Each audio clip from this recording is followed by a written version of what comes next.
Hello and welcome to Radio Somatic.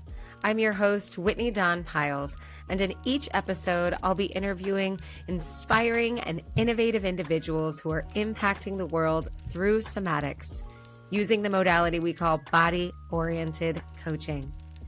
Each one of my guests is a Somatic. That means they're a graduate of the Somatic School, an online educator that trains coaches to be stewards of the body's wisdom. We'll be hearing their stories and getting particularly curious about how they're carrying this impactful work into their lives and communities. So in the spirit of the Somatic School, my invitation to you is to embrace ease, take a breath in, and allow their words to be a welcome exhale. Hello and welcome to Radio Somatic. This is Whitney Dawn Pyles. I am very excited to be here today with Jae and Pid'or. And just to tell you a little bit more about them before we jump into it, Jae is a curiosity nerd who's always been fascinated by why people make the choices they do. It led her into a 20-year career in brand marketing alongside a personal well-being and empowerment journey. Along the way, she became a yoga teacher, sound healer, space holder, and somatic coach, rooting all of her work in a holistic and relational approach through a decolonizing lens. As a body-oriented space holder, Jae offers one-to-one somatic self-empowerment coaching and group explorations, cultivating rituals of rest, rites of being, and paths of play. As a brand strategist, Jae offers a person-centered, purpose-led approach to brand marketing, empowering purpose, a co-creative experiential methodology that supports creators, change makers, and healers to embody and empower their authentic self through their business. Beautiful. And Pid'or is a multidisciplinary practitioner playing between the fields of creative health, theater, education, art, poetry, and music. Her career started out in applied theater, a practical approach to generating community engagement, skills development, mobilizing community, and political action, whilst educating on social and personal well-being issues. She went on to train as a theater teacher with an intention to bring these same holistic benefits into the statutory education sector. Whichever field you find Pid'or working in these days, she maintains a clear mission to use art as a means of expression that supports well-being and personal development. She's launched a specialized integrative well-being service, PT Plays, where her approach utilizes a combination of somatic and creative health practices alongside play as meditative processing and self-regulation tools. Let's uncover more. Let's just start from the beginning. I'd just love to hear, where were you at when you found the Somatic School, and what had you been experiencing that had you sure that that was the next step for you? Shall I go? I'll go. Yeah. Yeah, I'm not completely sure what I'm going to say, which is always the case, but sometimes you fool yourself to think you are. You do. But I would say that I came across the Somatic School maybe a year or 2 years before I actually decided to go on the course. Well, I decided that it was just about timing, really. It was really just about timing. And yeah, what was going on for me? Wow. Well, kind of in my bio that you so graciously read, yeah, being on a very long journey. Before I knew I was on the journey of kind of healing and seeking empowerment and wanting to know more of myself, before I knew that's what I was doing. And that took me into yoga initially, and 15 years of yoga practice, I decided to train as a teacher, and that opened a door, I would say, that there was no return. Just because of the level of awareness that came with that, with that practice, and deepening that practice, and then also exploring philosophy, and realizing that this intuitive, organic sense of the world that I was holding, that everything is connected, everything is one. It wasn't just me holding this. So, like, I found myself reflected in that practice of yoga, and then moving deeper into other practices, African spirituality, again, found this non-duality concept, oneness, we are nature, understanding myself as nature, not a part of, as nature, as spirit, and kind of moving through embodiment in that way, and kind of unveiling and unraveling, and psychotherapy, going through my own psychotherapy, and just a real journey of getting to know myself more and more, deeper, unveiling. And then in 2020, before we knew what was going to happen in 2020, had registered to do another training in non-dualistic tantra yoga, Shaiva tantra yoga. And and so that carried me through 2020, which for me was such a grounding resource through that year, that for many people was chaotic, and so much unknown, and fear, and all of the things that happened that year. And so that really grounded me, and part of that was some trauma informed training, and kind of understanding a bit more about the nervous system. And so then, like with all of these things, just this kind of weaving, nervous system, that's really interesting. I think I recognize some of myself in this. I feel like I need to know more about this. And then embodiment, somatics, weaving, found Somatic School, but had just kind of finished that training and was still integrating, and finding my way with that. And then I came across a modality called focalizing, which was somatic healing modality, which kind of could be like a cousin to focusing, and trained in that, and then settled, integrated that. And I was like, I just wanted a some kind of framework, because I wasn't a coach. I didn't come in that way. And Somatic School. that was remember that. And so and almost like kind of went in a circle or a spiral back to Somatic School, and just knew with conviction it was the place I needed to be. It was the place I wanted to spend time at. And that was from the first session. I knew I was in the right place, and that continued. And yeah, again, it's like another door. Each time it's like another door opens in this wild and wacky, crazy house, fun house thing.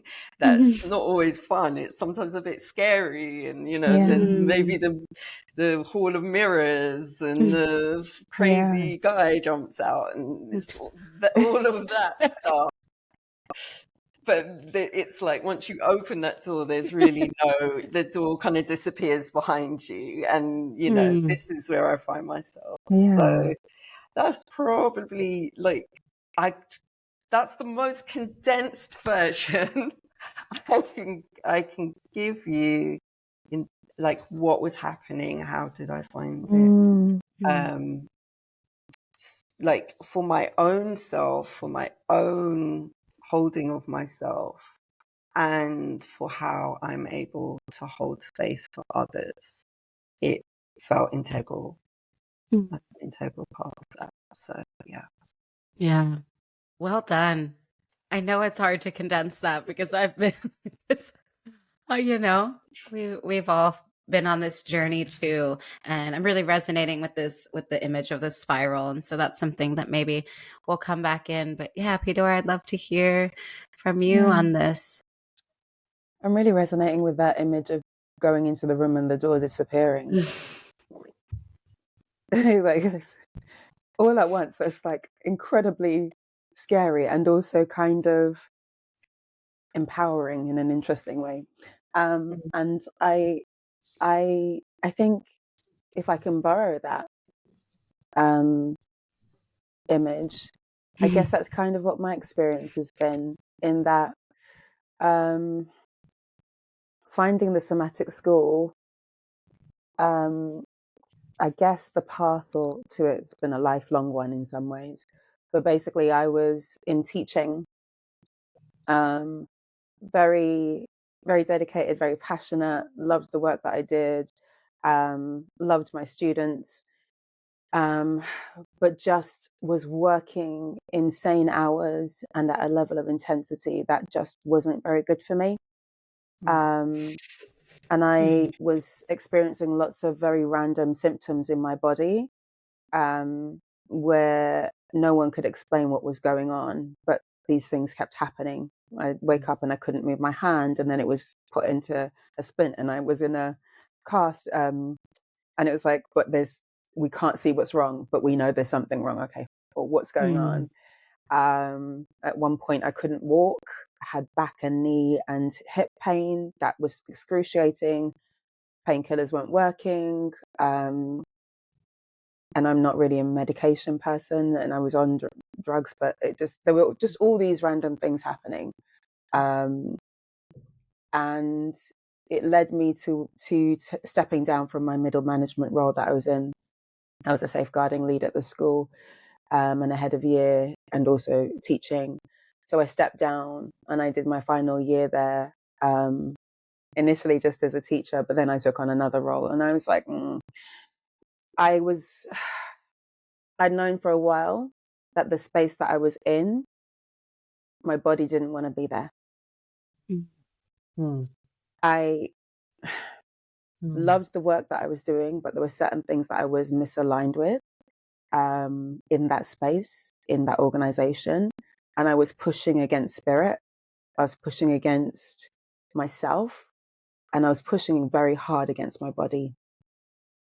And I'd come to I started to understand this, because I started to understand all these things that were happening in my body that doctors couldn't explain. And I had a fake mini stroke one day. I just literally went numb on my left side.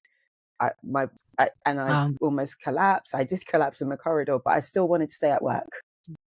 Once I got myself together, they insisted on taking me to the hospital. I was like, no, I'm good.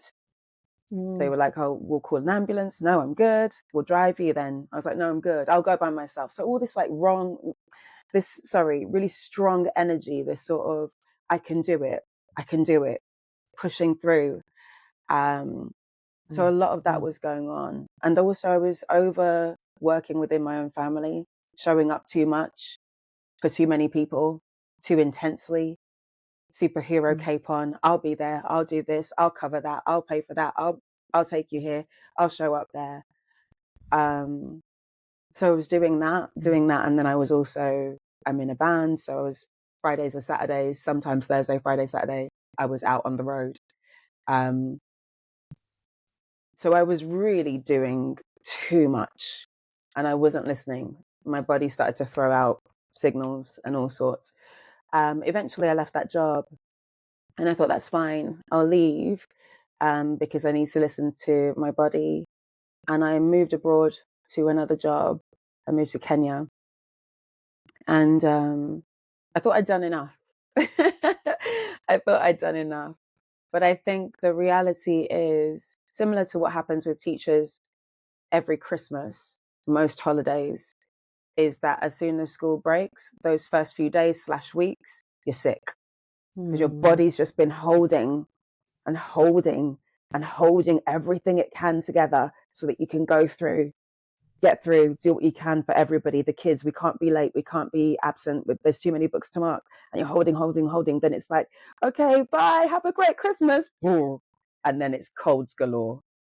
Then you're on a couch for 5 days. And I think in a sense that kind of happened for me, in that everything that I'd been holding for so long, within the first 3 months, I did three months at my new job in my new school. And then I had my body just shut me down. And I ended up having 3 surgeries back to back within the space of 3 weeks. And then I was on bed rest, and I had not been so still in my adult life. I could not remember the last time I had been that still. And it hurt. It hurt this version of me that I had been for so long. It was spiritually painful. My ego was screaming out, I was fighting myself, my spirit, my ego, my body, my story. So many elements of me, all the parts were just in conflict because they were like, what is this? We don't do this. I couldn't move. I couldn't physically move without my mother lifting me. I couldn't walk. I couldn't shower. I couldn't, like, all the basics. I wasn't even allowed to, I'm here like freely holding my mug of tea. Couldn't do that. I couldn't do that. And I just hit this real low point, because the version I was now in this moment felt like it had been forced onto me, and I didn't like it. I couldn't identify with it, and I just wanted to be my old self. But I was also aware that being my old self was part of the reason I was this self. I burn out so badly, so phenomenally. I like to do things, really well. That old perfectionist to me is like, if you're going to burn out, let's do it with it.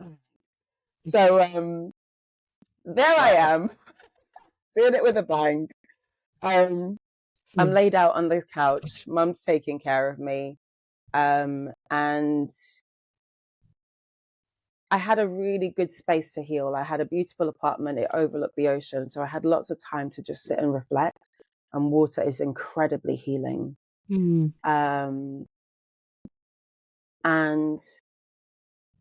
I'm a fixer, a recovering fixer, or a fixer in recovery. And I wanted a solution. What do I do when I'm not allowed to work? I was trying to plan lessons. I was trying to, and so I actually signed up for a breath work course. I'd been wanting to do it for a while. So I signed up for that. I was like, that's something I can do. But to be honest, I couldn't, because I just physically wasn't able. And mentally, I wasn't in a good place. Eventually, I moved back here to England. So I had to quit the job because I ended up being diagnosed with an autoimmune condition. A lot happened in a very short space of time. And I came home and I just had to take stock of everything that had happened, and so intensely, and be like, what is this story that my body is trying to tell me. Because this pause that has been put on me is a pause to listen and to really hear, rather than to just kind of catch a little whisper and then be like, okay, no, and then carry on, which is what we normally do, right? Well, I've got a bit of a cold. Yeah, it'll be fine. Let me just keep going. And I was like, how do I hear this story more clearly? How do I start to really engage with the language of the body? What is the language of my body? Because I haven't really been listening to it for so long. So it's like it's speaking Dutch to me, and I've never spoke. I haven't studied it. I don't know what you want. So coming back here, I spent quite a lot of time in bed, and a lot of that time was thinking, what do I do? And one of the things that I did was I saw the advert for the Somatic School come up on. It was on Instagram, and it was whilst I was in Kenya. And I hadn't signed up because there was too much going on. My head was too full and my body was just in turmoil. Got back here, I was still in turmoil, but I didn't have the worry of the job anymore. I had quit that, so I was officially unemployed. I was just in I basically said, I'm taking a year minimum to heal. I'm out. I'm out of work. I'm out of the whole system. I'm plugging out. I'm plugging out of the system, out of the matrix, and I'm plugging into me. I got to figure out what I need. And I can't do that with the noise of bosses and children and books and marking and traveling, and I can't do it. That's what brought me to the Somatic School. It was an advert, and it came in time and in line with everything that was going on.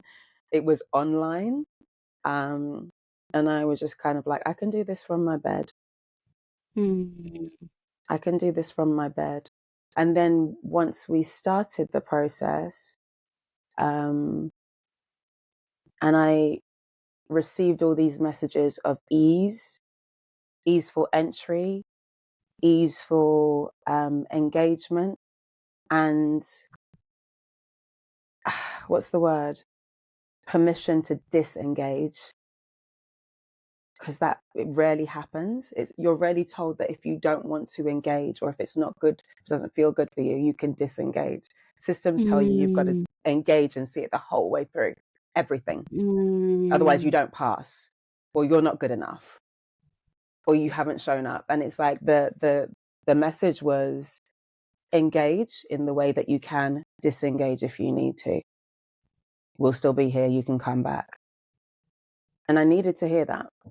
The perfectionist in me and the good girl in me and the fixer and the one that wants to do everything to the nth degree just needed to hear, you don't have to. So when I arrived and I was hearing that, I was like, I'm in the right place. And actually that first call that we had, when everyone introduced themselves, you kind of come into spaces thinking that you are alone with your story. Because it's your life experience, you're the lead character, right? And you arrive in a space and everyone shares their reason for being there, and you start to hear a pattern forming. Oh, damn. It's kind of beautiful because I'm not alone, but oh, damn. There's a heck of us that are burnt out. Yeah. That's scary. What is the world doing to us? And why are we allowing it?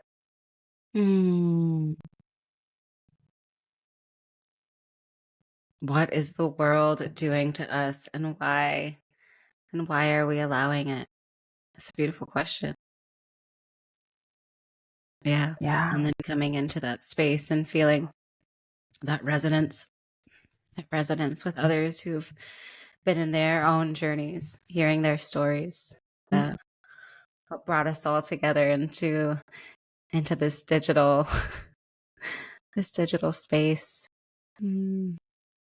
Thank you both for sharing. We came here, and really what brought this group of people together was play, was the significance of play, the importance of play. What does play mean in this work, in this embodiment work, in this somatics, in this coaching context, all of the above. That's really what brought us together.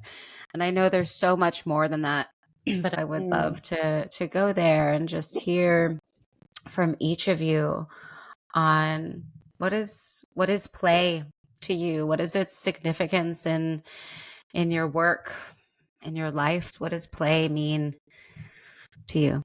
Everything. That's the brief answer. I think play is. Sorry, Jay, I had to jump in on this because it just, as soon as I hear that word, I'm just no, like, sorry. No, go ahead. Go. Yeah. Everything, and it's such a resonant word. It's loaded. It is loaded, and I don't want to ignore that. And it's also so resonant. It was really interesting because as soon as you were like, "Oh, we need to talk about play," I leaned forward. I just felt my body move forward, and then I saw Jay started smiling, and she sort of started wriggling a little bit in her chair. And it just like, what is that tapping into in our play? I just feel like, you know, Jay was talking about being nature and being spirit, not part of, but being it. And I would add that we are play. It's part of us and we are it. And there is no evolution. There is no creativity. There is no growth. There is no exploration. There is no hope without play.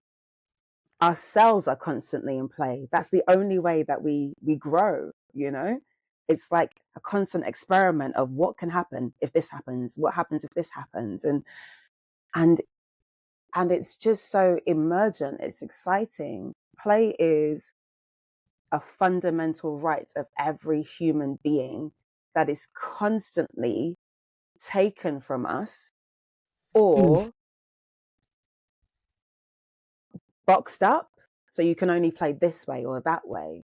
And it creates all these blocks in us, in our bodies, and in our life experience when we don't play. Play is expression. It's born out of need. It's just born out of life. It's born out of me being here is me playing, you know, everything that I do, because I don't know what's going to come out of my mouth in a second. I don't have a script. Me talking to you is playing. There's like I feel like every day that we wake up and we put our feet on the ground and we take in breaths, dress up and go into the world, action is an expression of hope. You're hoping that something will come into birth, something will come into being, something good, hopefully, but something. We don't know what that is. And that's a form of play. It's going into something kind of blind, having some bits of knowledge, maybe not, and just seeing what happens. And that's, I think, what fundamentally the human experience is all about. And when we say play, I think we take it lightly. For me, it's a really serious thing. There is no freedom without play. One of the very first things that people take away or systems take away from people when they want to shut people down is their play, is their expression. That's why countries shut down theaters. That's why music is censored. That is why artists get their work, but books burned, you know, because somebody was illustrating something that shouldn't have been in that book. Somebody was writing a story that people don't want you to tell. But that was their version of play, expression, making something unreal, unseen, intangible, tangible, so that we can all experience it and then learn from it and take from it and then iterate whatever in our own way. It's a glue that brings us together, you know. It's everything to me. It's everything. I could talk about it for hours. But I'll hand over to Jay.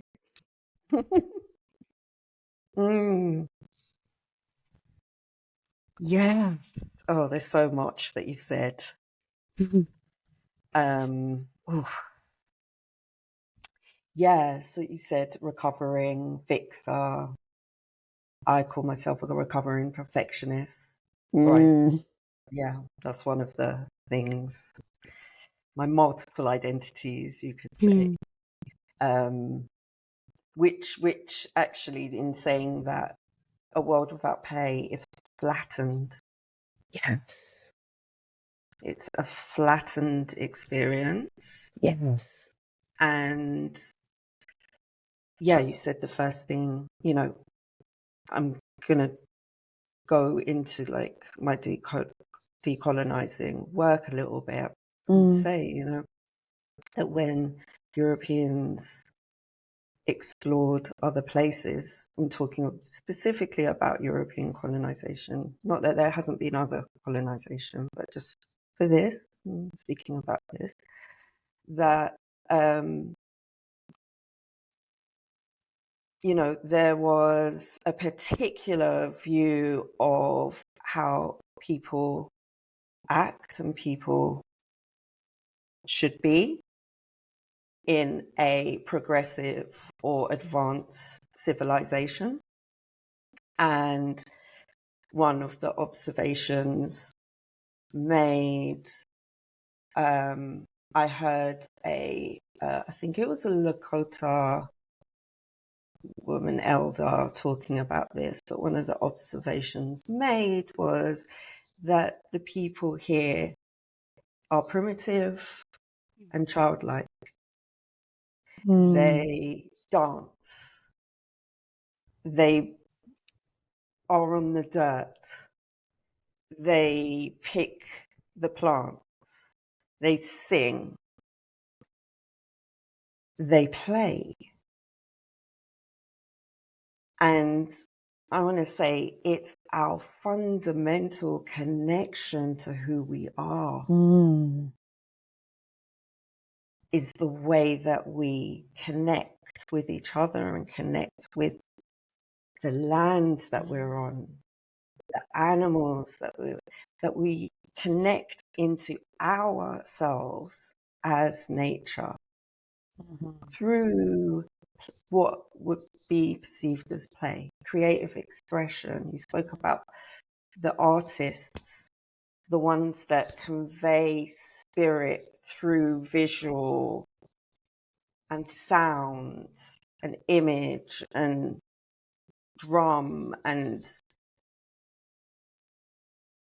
science is now catching up with that. Surprise, surprise. Yeah. That these are somehow healing, somehow regulating for our nervous system, somehow to be play-like is to be more than human. I wrote about this in my real world inquiry because I feel, like you said, this is life. This is literally life. It's the difference between life, going through the motions, being in systems that define us, that are rigid, that turn us into these these ill perfectionist fixing things, and away from our beingness, away from our aliveness, our intrinsic interconnection with everything that this organism that we're hurtling through the universe on. And for me, play is a way back in. It's a way back into the more than human self, into my beingness. I love that. Can I add to that? Yeah, Please. absolutely. Where you say for you play is a way back in, I want to take that, borrow that, and then add to it. For me, it's a way back in then it's a way through, Yeah. then it's a way out. Mm. Because as I go inwards, I Mm-hmm. connect with my authentic self, and I'm like, oh, okay, this is okay, let's do some more of that. Let's find our way through by doing this thing, this activity that really lights me up, that makes me feel more resident, that makes me feel more grounded, that makes me feel more connected and tuned in. Okay, now I'm out. And that's why play is dangerous. Mm-hmm. Well, that's where we're going. Yeah. That's where we're going. That's why you know, radical gets thrown around a lot, but if we're talking about freedom, okay, and I feel like that word is on the lips and in the hearts of a lot of people at the moment. What is freedom? For me, play is a freedom practice. Absolutely. It's a way where there's no agenda, there's nothing to fix, there's no destination. There's exploration, experimentation, all the things that Pid'or said, that we kind of mentioned earlier. It's all there. And that is a form of freedom Yeah. that evolves into who knows what.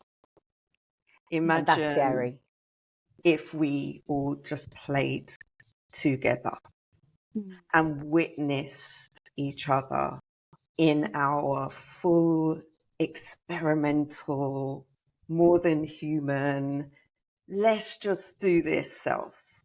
Imagine that But play. those two things, Jay, that you've said are also really dangerous things. A Very dangerous. system that requires you to fit a mold does not want you to imagine. Visualization is an activity that we use in somatic work. Right. Imagining what is possible is dangerous because then you might want to make it. You might want to construct it. You might want to write about it. You may want to advocate for it. And then the second word you used was witness. I don't want you to witness anyone doing that. So we've got to dampen the play. We've got to mute it. We've got to make people so damn busy running around like rats on the underground so that the most important thing that you can think about at 7:30 a.m. is getting onto that tube like a squashed sardine, Right. so that you can get in 2 hours early to beat the rush and get ahead of the work, and then work through your lunch break and stay a bit later, because that's how you get ahead. You'll get promoted that way. And in all of those hours and those extra 3, 4, 5 hours that you put in above what you're being paid for, if you had started to imagine and visualize what other possibilities there could be for your life that didn't involve you playing a sardine, and you sat with that visualization and you wrote about it, or you drew it, or you role played around it, whatever the methodology, if you leaned into that, you might just do something. You might just do something about the thing that feels uncomfortable. I hate being on the tube at that time. I hate being stuck in amongst everybody's bodies. I hate that I'm always here through my lunch break. I want to eat. I haven't eaten this lunchtime. I want to eat. I might just go out and eat. And if I go out and eat and I get some fresh air, it might give me perspective. And as I'm eating and not on the go, sitting down at an actual table with cutlery or without, eating like an actual human being and being present with the food that I'm eating and taking it as nourishment for my body, building a story between food and body, and understanding what this is for my body, and that it's okay to take a moment to tap out of everything and have your designated lunch break, because somebody factored in that as a human being, you need that time. And that's why it's built in. They had factored that in. That's why it's contracted.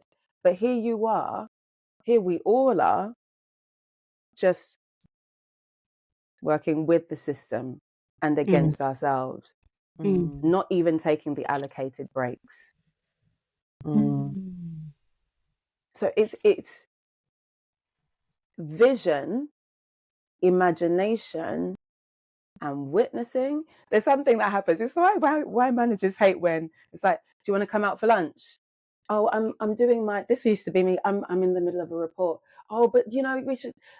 And then a manager's sort of like looking over because they're worried that you're gonna go out for lunch. And God, if you go out for lunch today, maybe you'll go out for lunch tomorrow, and then maybe every lunchtime, and then God forbid you'll always be out at lunchtime. But there you are, finding your freedom and remembering that you're human and that your basic needs need to be met. Just for one little moment of, oh God, it feels good to get out of the building. That feels good. What, we might buy crisps. Should we buy the 10p crisps? Yeah, let's do that. Oh, yeah. Just feeding into my childhood pop of energy. And do you want a chocolate bar? Yeah, I want a chocolate bar. Shouldn't really. Should. Let's go. That's playful. You know what I mean? Like, Yeah. I get so annoyed about it because I've been there. I've been that worker. I was a worker. I wasn't going in as a human being. I wasn't behaving like a human being. I was behaving like a worker. Like I was a George Orwell novel or something. It's freaking 1984. What are we doing, big brother? You know? Just tap out. Jae, did you want to piggyback on that? Do we want to hop in there? Gosh, again, so much. Yes.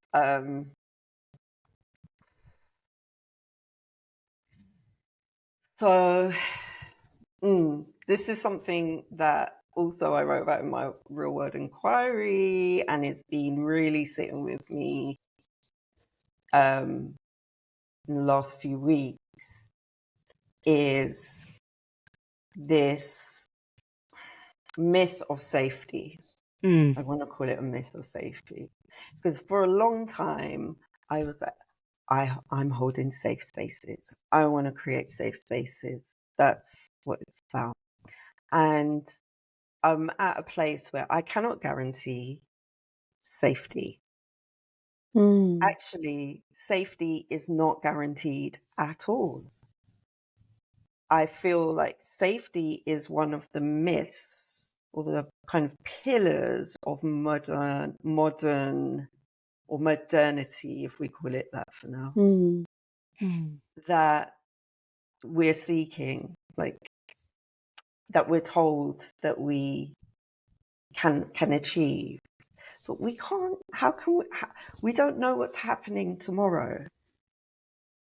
And this is something that Somatic School really like opened up for me, is being with the unknown. Being with the unknown, being with the silence and being with the unknown. And it's evolved into, well, I can't guarantee my own safety. I can't guarantee anyone's safety here. So what if that's not the destination? What if safety's not the destination? Maybe, and I'm not advocating for everyone to leave their job tomorrow or anything like that. Okay. I'm just saying, and kind of, following on the train that Pid'or is kind of got us on, right?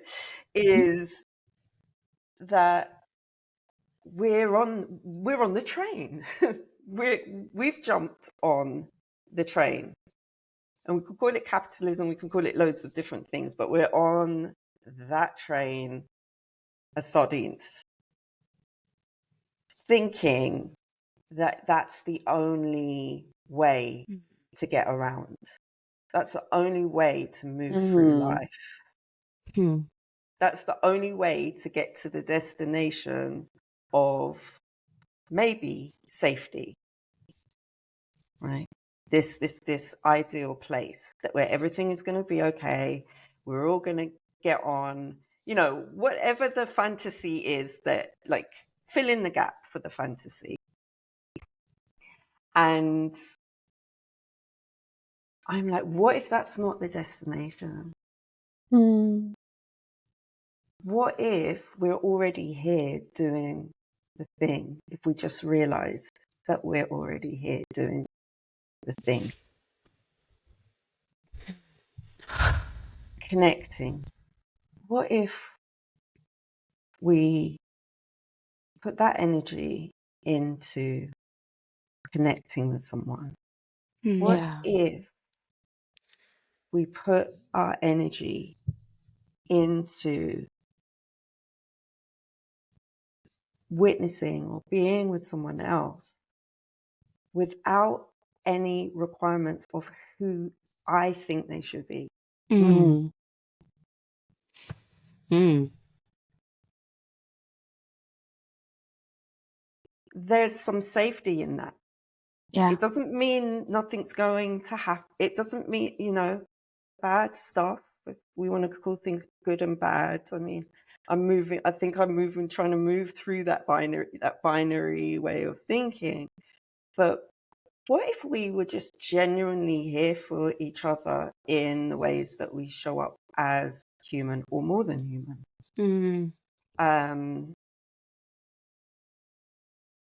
There's something in that stops us from playing.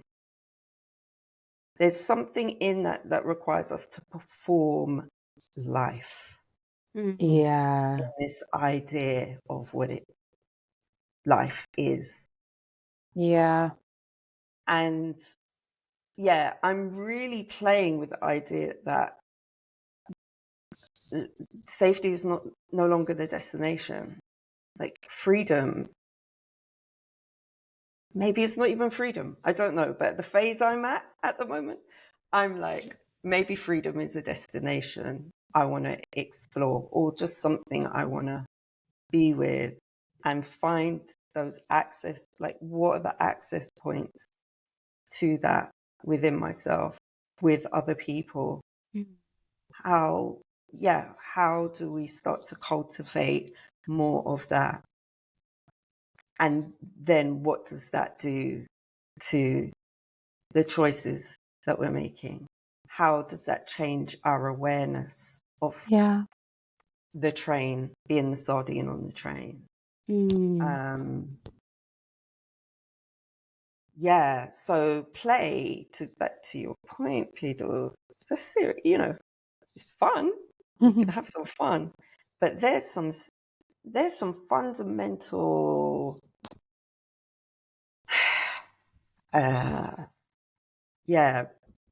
breaking apart that we can explore through bringing more play into our everyday practical play. I think that's what you were saying, just those practical play. Oh, I'm going to get off the train, stop early, and I'm going to walk through that field and before I go to work. Or I'm going to see what happens if instead of my usual routine, I mix it up a little bit. You know, like how can I play with the practical things? And then what happens if I just sing and people have told me, or you know, that I don't have a good singing voice? What happens if I sing and just feel my voice vibrating in my body, and it's not, I don't need to perform it, I don't need to look good, I don't need to sound good, I'm just doing something that I want to do? And What would I would happen? Imagine that. answer that one of the things that happens with that is you meet yourself. That's what I'm seeing in the work and through the work. Right. Seeing people meeting themselves. So I'm out of the way. Whatever we want to call ourselves, facilitators, coaches, healers, helpers, friend, guide, blah, blah, blah. It's kind of irrelevant. Right. right? The Agreed. terminology is kind of irrelevant. If we're holding space in a way that is whatever version of safe that has been established with the group or the person that is there, because it's different for different people. If we enter an agreement together on what that looks like, what it needs to feel like, and how that operates, and we're in that space, that container. And then we're able to walk alongside someone or a group of people in a way that facilitates them meeting themselves and then standing back and seeing what happens. There is no answer for us to give there. Right. That's theirs. And that's the beauty of this work. Absolutely. Our job is to play. Yeah. I'm not coming into this space as someone that has all the answers to give you and say, this is what it's going to be, that's what's going to be, and this is what you'll come out with. Absolutely not. My job is to play alongside you and to be like, hey, how do you want to do this? And you'll be like, I'm not sure. Okay, well, what does I'm not sure mean? Well, it means what's in the I kind of feel like I want to dance. Okay, great. I don't know why I want to dance. Let's not even question why. How about we go into the doing? Because through my body, I'll find something. My body will tell me something, or it will direct me towards the next thing. And then the next thing will direct me towards the next thing. And then the next thing will direct me towards the next thing. And before you know it, you're in forward motion without having to have sat down and written a 5-year plan. Yeah. Like everything is so concrete in the way that we operate. And that concrete is suffocating us because we think we have to stay in these concrete blocks of what we said we were going to do. And there is no room for shift and play. Whereas it's like, if I keep banging my head against this brick wall, I'm like, okay, but I said I was going to get through this wall. I said I would do it by 2025. And I'm still banging my head. Honey, does it hurt to bang your head? Yes. Do you want to keep hurting? No. Okay, so what's another way? Step back, use your imagination.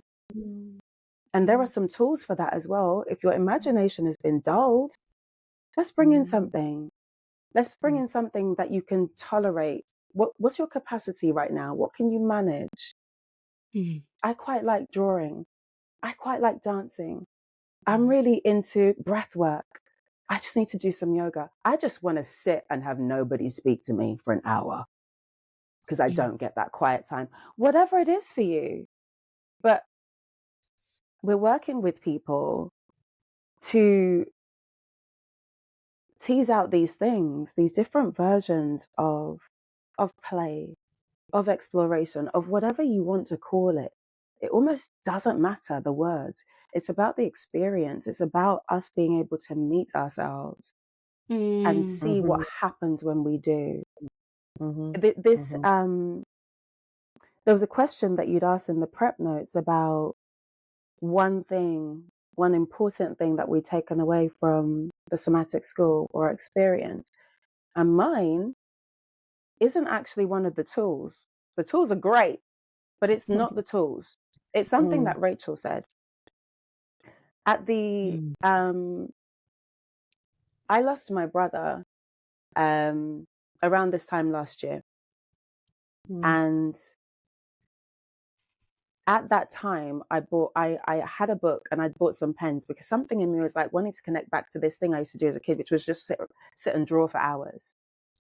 And I'd bought the pens and I had the book, but I hadn't started because I couldn't really understand why I had been drawn to this. And then he passes away suddenly. And I am just lost.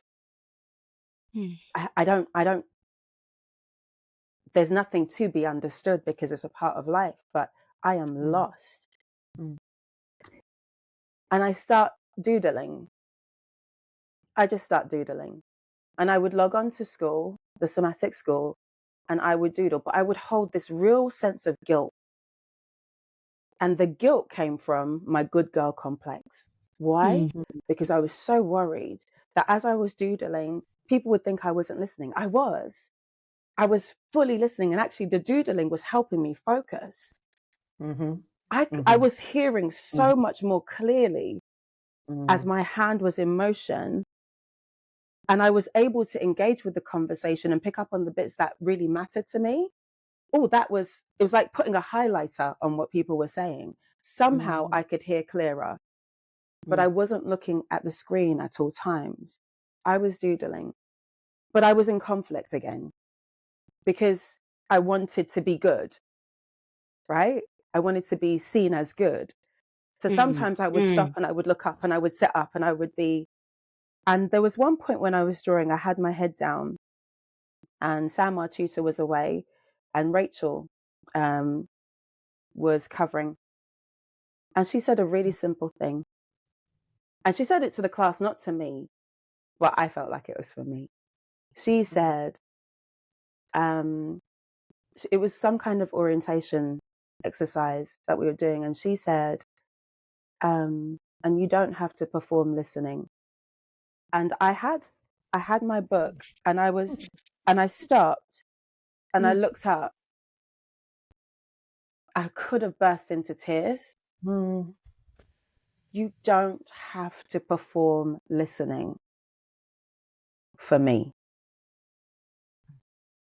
Like even now that makes me feel emotional because I hadn't realized that I was battling with that part of myself that always wants to be the good girl, the good woman, the one that does as I'm told, turns up the way that I should, fits the mold. People are like, yeah, you're doing the right thing. Tick, you did that. Tick, you did that. Tick, you did that. Can't be wrong because you're always doing it right. And this was a wrong thing. This thing that was resourcing me was a wrong thing. And when she said that, it was just, I felt released. I felt released from this role play, which was inauthentic. This sitting up and my listening when I was sitting up wasn't actually as sharp. My listening when I was sitting up was my brain was going towards my grief. My brain was going towards just distraction and other things. I couldn't really hear clearly. I could hear clearly when I was more connected with myself. And that was me doodling. For me, it was like this childlike activity. But I think I spoke with you about it, Whitney, at one point as well. Just it has increased my capacity to be with myself. Yeah. It is what I do as a morning practice most mornings so that I don't go straight onto a laptop, straight onto my phone, straight onto a this or a that. I sit and I doodle. It helps me to indirectly unpack ideas and things that I'm going through. I'll have something in the back of my mind, and by the end of the doodle, I'm like, oh, I think I'll do it this way. It's like, wait, I wasn't even thinking about it. Sometimes we need to redirect our focus one way to deal with the thing that we've been banging our heads against a brick wall about. This is not nourishing.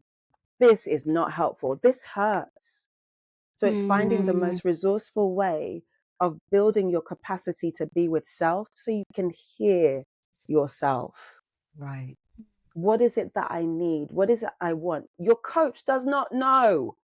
Even if you pay them £5,000, that guy doesn't know because they're not you. They don't live in your house. Yes. They don't eat your food. They don't have your history. They don't know your culture. They didn't ever live with your mum. They don't have that unless you tell them. They don't have that. That part. Until you actually have been in a house with my mum for many years / a week, you don't know anything. You know nothing. Right? We're guides. We're support. Yeah. We're not the leader. This is the person is the leader. And when we link to our authentic experience of self through breath work, through guided meditation, through yoga, through walking in the woods, through drawing, through, I don't know, making a clay pot. What is your form of play? What is it? Yeah. What is it? Yeah. Why Yeah. have you forgotten? And you're forgetting part of the reason why you're stuck, because that's the thing that redirects you and it frees you. And as you find your freedom, you get inspired. And as you get inspired, you can unlock problems because you have ideas, rather than always listening to what someone else tells you to do. Those are not your ideas. You're just playing out a script that doesn't belong to you. You're not even playing out your own life. You're playing the life that somebody else has given to you. No wonder you're stuck. Oh, can I? Yeah. Yes.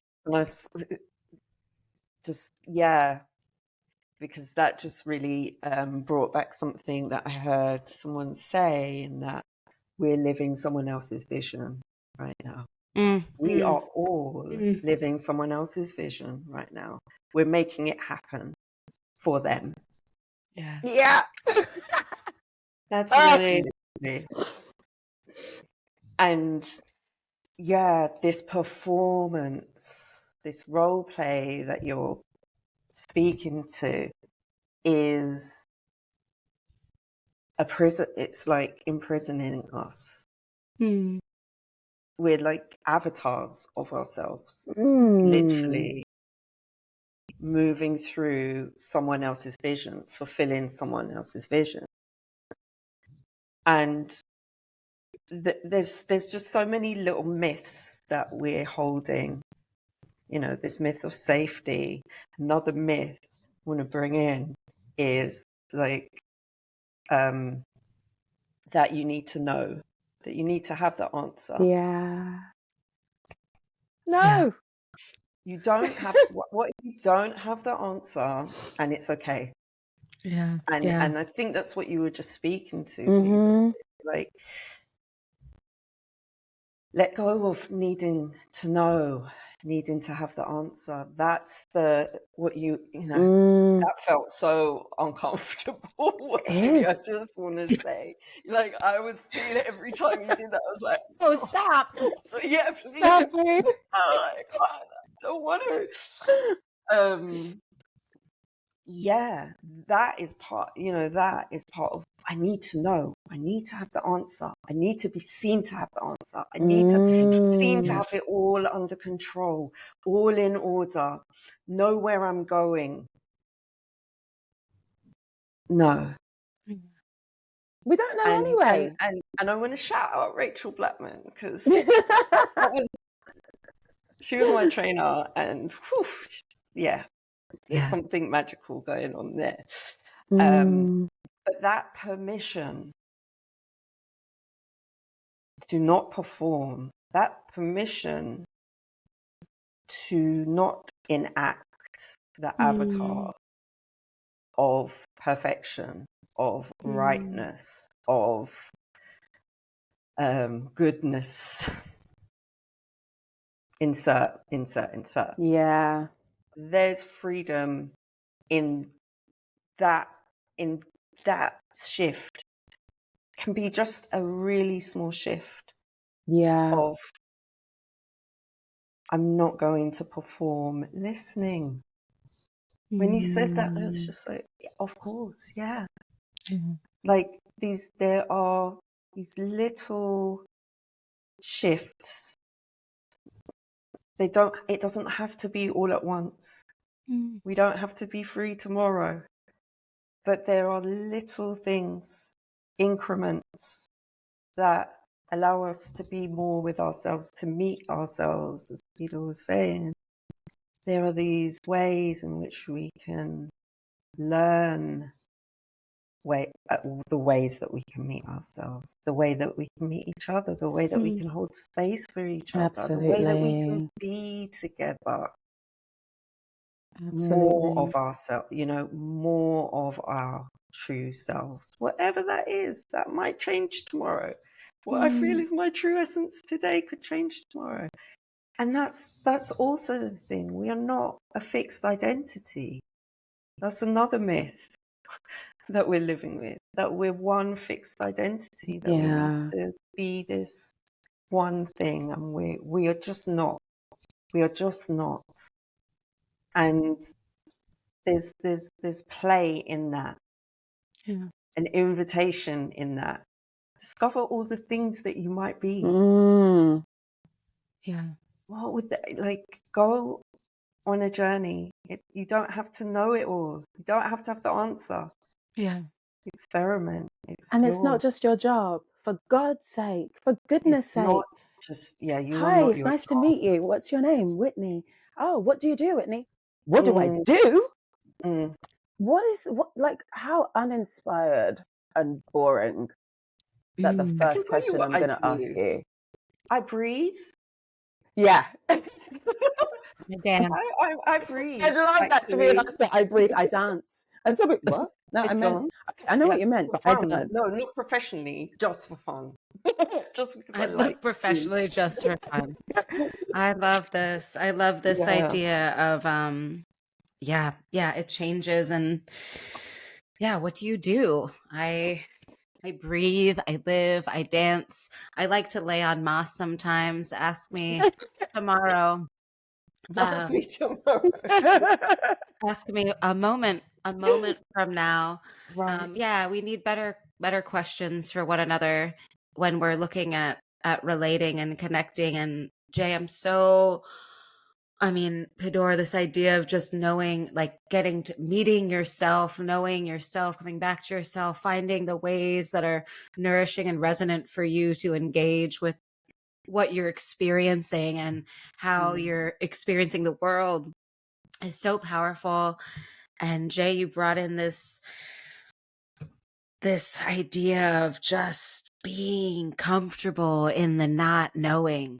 And isn't that what play is I don't know, let's find out, and engaging with that ourselves, but also allowing ourselves to be witnessed in not knowing, whether by a coach or whether by a group of people. I mean, I know, as we've talked about really outside of this call, I'm pretty sure all of us work both one-on-one and with groups. And so not just the power of letting someone else witness me in this one-on-one dynamic, but actually being around other people, also not knowing what the heck is going to happen. And we're here and we're playing and we don't know what's going to be created.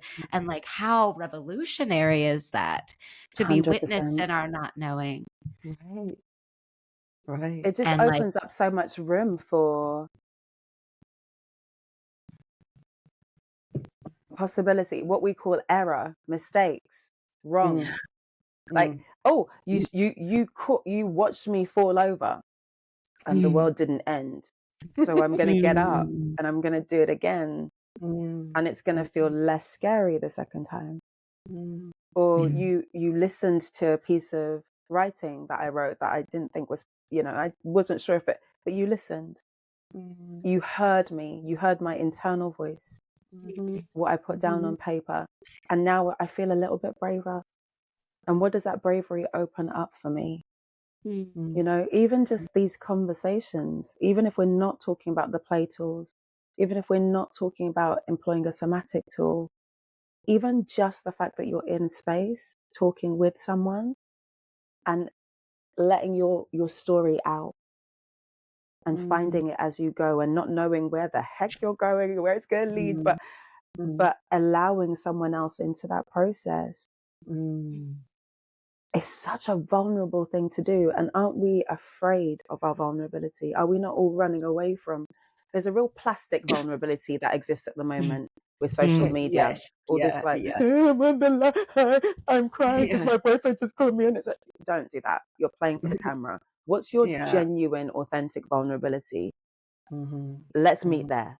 Because if we can meet at that point, we really start to understand who we are, what we're about, and what our needs are. And then we can start looking at how we meet those needs.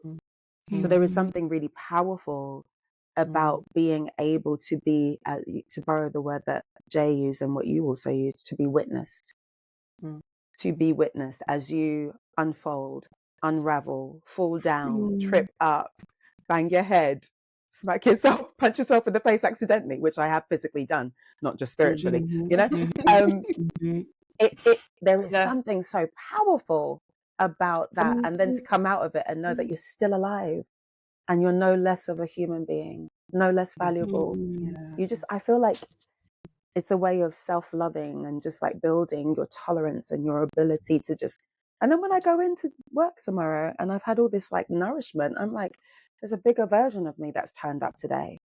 Mm. Yeah. Yes. Yeah. Yeah. Mm. Yeah. What you're speaking about is resourcing. Resourcing and growing capacity to hold the fullness of ourselves. Really. Mm-hmm. I think that's what we're talking about. Like we're meeting ourselves, but there's more of us Yes. that we kind of put behind, Yes. you've tucked away because, oh, you were too loud, or, oh, be a good girl, or, don't offend anyone. All these rules that contain us. And I'm not advocating for being rude or anything, but I am saying there is more here that you might have, forgotten, that you might have forgotten about because you were told to pack it away a long time ago. You were encouraged to pack it away. So in meeting yourself and playing, these things, these parts of you start to come alive again. It's like a reanimating of yourself, of your authentic self, your true essence. And who knows where that ends? Who knows where that goes? And that's play. It doesn't need to, it doesn't need to be big, extravagant movements. Curiosity in itself, I feel, is just so playful. Yeah.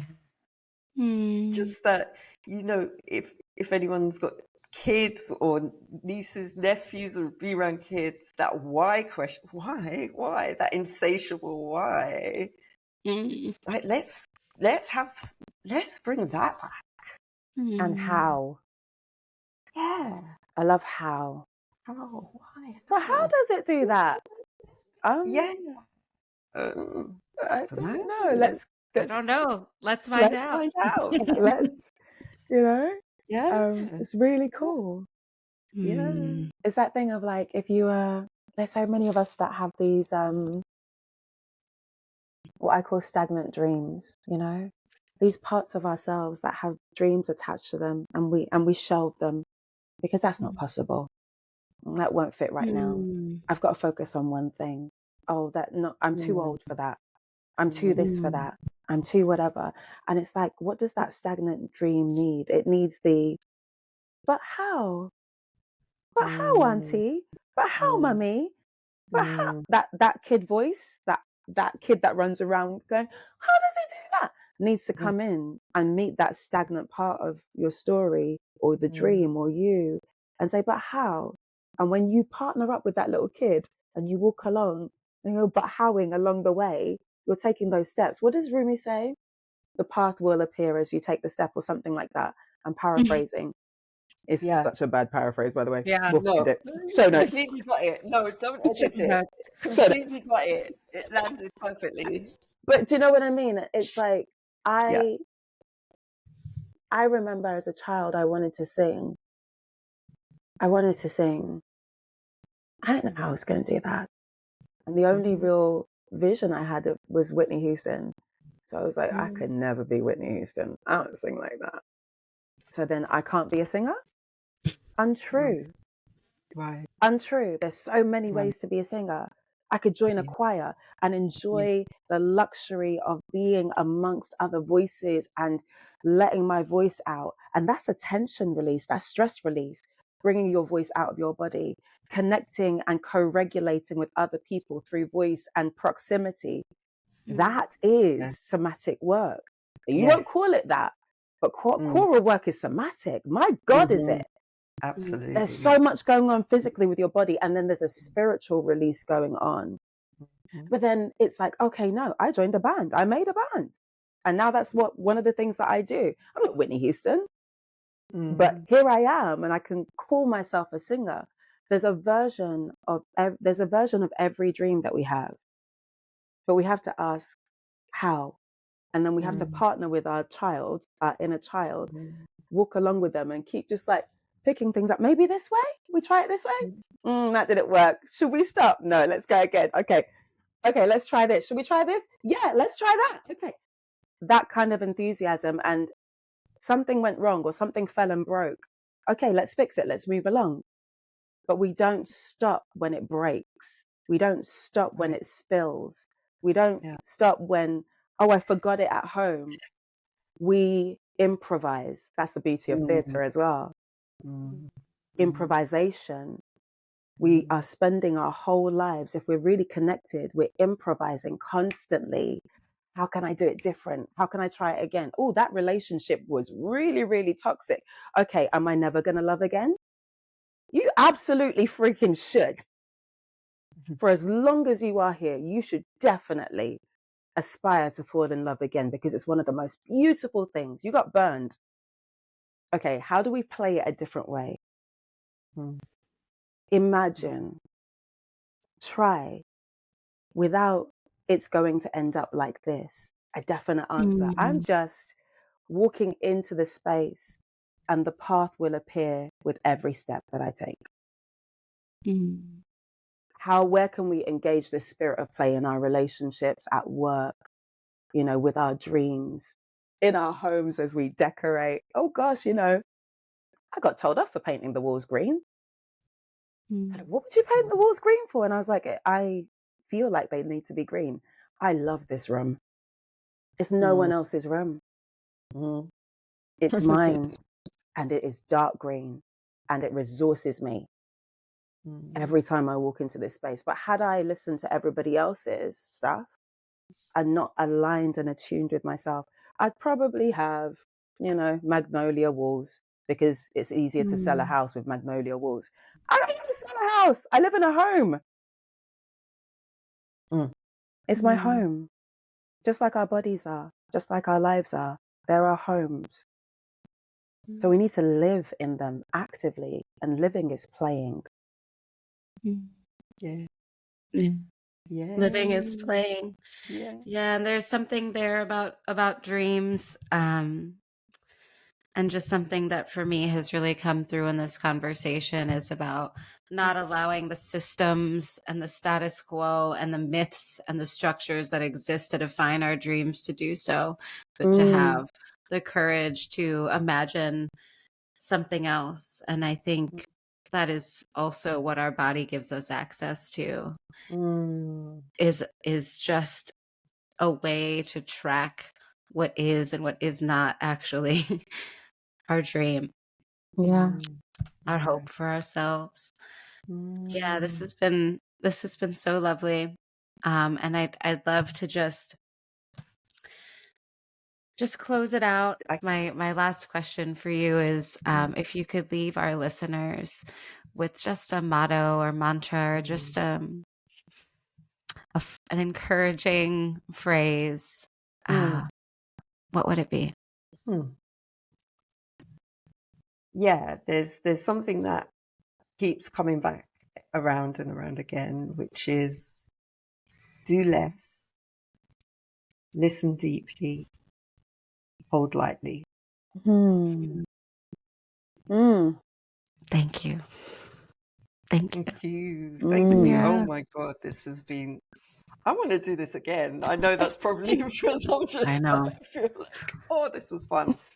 And also really insightful, and feeling like I'm going away with feeling nourished, and like there's some food to digest here. So thank you so much. Thanks for the invitation, Whitney. Thank you for just being you, Pid'or, and all the work that you're doing and sharing. It's really inspiring. Thank you so much. So Pid'or, same question. If you could leave the listeners with a motto, mantra, phrase, what would it be? So there's one phrase that I always use, which is, life is a puzzle. That's why we play. And I find it to be really simple, but quite profound, in the sense of there are so many pieces. And sometimes the picture isn't clear because not all the pieces have been found or put in place yet. But we only get that picture when we engage with the play. and we start looking for those pieces and then putting them down and, oh, does that go there? Oh, no, that's the wrong shape. So we play. And that's how we unpack ourselves, unpack our work, unpack our stories. So that's one that I like to use. And I feel like it's not difficult. It's not heavy. You know, sometimes with this healing work, it can feel quite heavy. And that's why I'm a really big advocate for play. It's an easier way in. It's a more gentle way in, and maybe a brighter way. And then if I can give you one more, give the listeners one more, I always say pick up your pens. And I don't just mean that in terms of being a writer. I mean that in the sense of through our pen, our spiritual pen, our figurative pen, we write our stories. So whether you are, you know, whatever story, whatever version of yourself you're trying to create in this world, or you want to exist in this world, you are the author. So you write it, or you're the artist, you're the creative. So pick up your pen and create that version of yourself. We won't see it until you pick up your pen. And whatever version of picking up your pen that is, whether that is, you know, signing up with a coach and doing a program, going on a retreat, whatever version that is for you, the thing that brings you alive, lean into that. That's your version of picking up the pen. So pick up your pens. Pick up your pens. I love that so much. Thank you for being here. Thank you for holding this space, Whitney. I've been so excited about coming to have this conversation, and I'm sure the excitement came across. I appreciate you so much. Thank you for your time. Thank you. All right, folks, that is our episode. If you'd like to learn more about Jae or Pid'or and their work, their bios, as well as their websites will be in the show notes. So you'll know how to get in touch with them there. That's our show, folks. I hope you found something nourishing, enjoyable, or inspiring in today's episode. Thank you for being here, and see you next time. In the meantime, you can follow us on Instagram at Radio Somanat. You can also find out more about the Somatic School and our accredited diploma in body-oriented coaching at thesomaticschool.com, or follow us on Facebook, LinkedIn, or YouTube. This is Whitney Dawn Pyles, encouraging you to stay present, stay curious, and stay connected.